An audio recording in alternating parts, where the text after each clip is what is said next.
twin, the ghostest with the mostest, and I'm here to read you stories! I like stories. They will be nice and they will be spooky. Today I am reading The Raven by Edgar Allan Poe and Dagon from H.P. Lovecraft.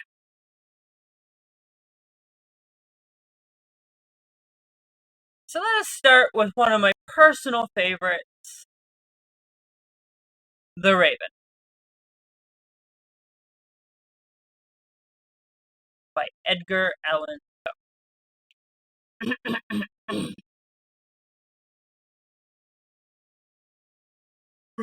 Once upon a midnight dreary, while I pondered weak and weary over many a quaint and curious volume of forgotten lore, while I nodded nearly napping, suddenly there came a tapping, as of some one gently rapping at my chamber door. "'Tis some visitor," I muttered, tapping at my chamber door. Only this and nothing more. Ah, distinctly I remember. It was in the bleak December, and each separate dying ember wrought its ghost upon the floor. Eagerly I wished the morrow, vainly I had sought to borrow from my books surcease of sorrow, sorrow for the lost Lenore, for the rare and radiant maiden whom the angels name Lenore, nameless here forevermore. And the silken, sad, uncertain rustling of each purple curtain filled me with fantastic terror never felt before.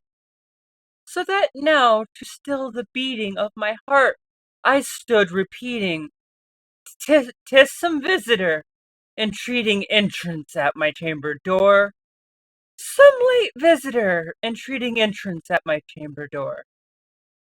'Tis it is, and nothing more."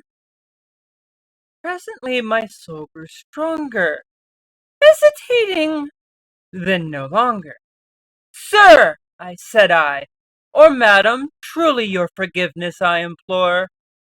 But the fact is I was napping, and so gently you came rapping, and so faintly you came tapping at my chamber door, that I scarce was sure I heard you. Here I opened wide the door, darkness there, and nothing more.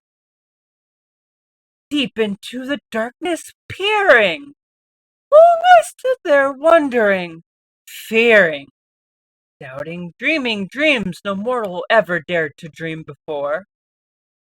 But the silence was unbroken, and the stillness gave no token, and the only word there spoken was the whispered word, "Lenore?"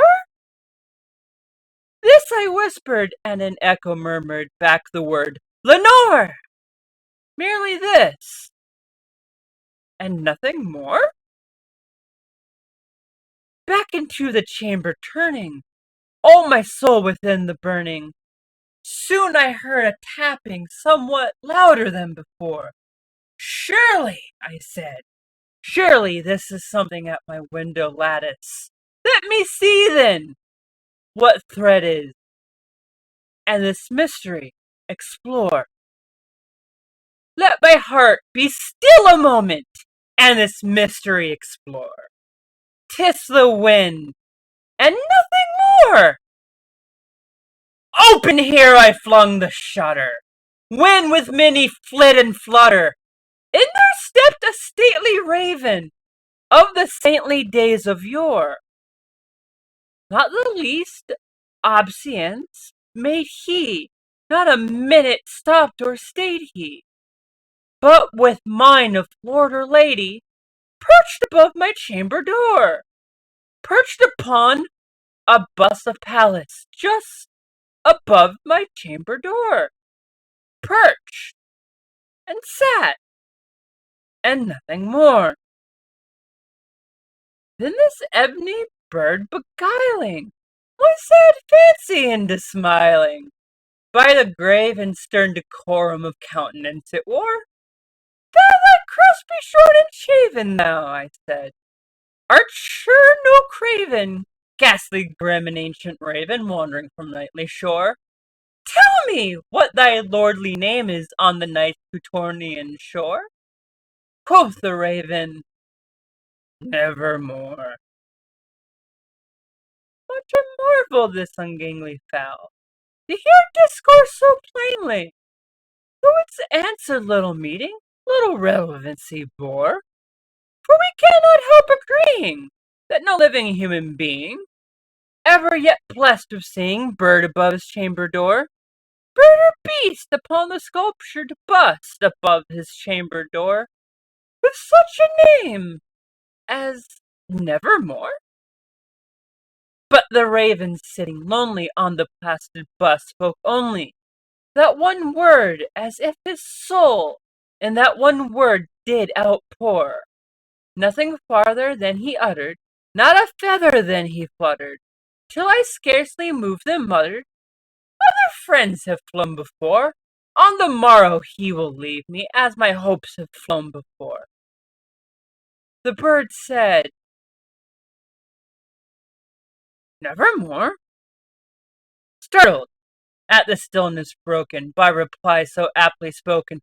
"Doubtless," I said, "what it utters is only stock in store, caught from some unhappy master, whom unmerciful disaster followed fast and followed faster, till his songs one burden bore, till the dirges of his hope that melancholy burden bore, of nevermore." But the raven, still beguiling all my fancy into smiling, straight I wheeled a cushioned seat in front of bird and bust and door. Then upon the velvet sinking, I betook myself to linking fancy unto fancy, thinking what ominous bird of yore would this grim, ungainly, ghastly, gaunt, and ominous bird of yore meant in croaking "Nevermore." This I sat engaged in guessing, but no syllable expressing, to the fowl whose fiery eyes now burned into my bosom's core. This and more I sat divining, with my head at ease reclining on the cushion's velvet lining, that the lamplight gloated o'er. But whose velvet violet lining the lamplight gloating o'er? She shall press, ah, nevermore. Then methought the air grew denser, perfumed from an unseen censer, swung by seraphim whose footfalls tinkled on the tufted floor. "Wretch!" I cried, "thy God hath lent thee by the angels, he has sent thee respite, and nepenthe from thy memories of Lenore. Quaff, oh quaff, this kind nepenthe, and forget this lost Lenore." Quoth the raven, "Nevermore?" "Prophet!" said I, "thing of evil! Prophet still, if bird or devil,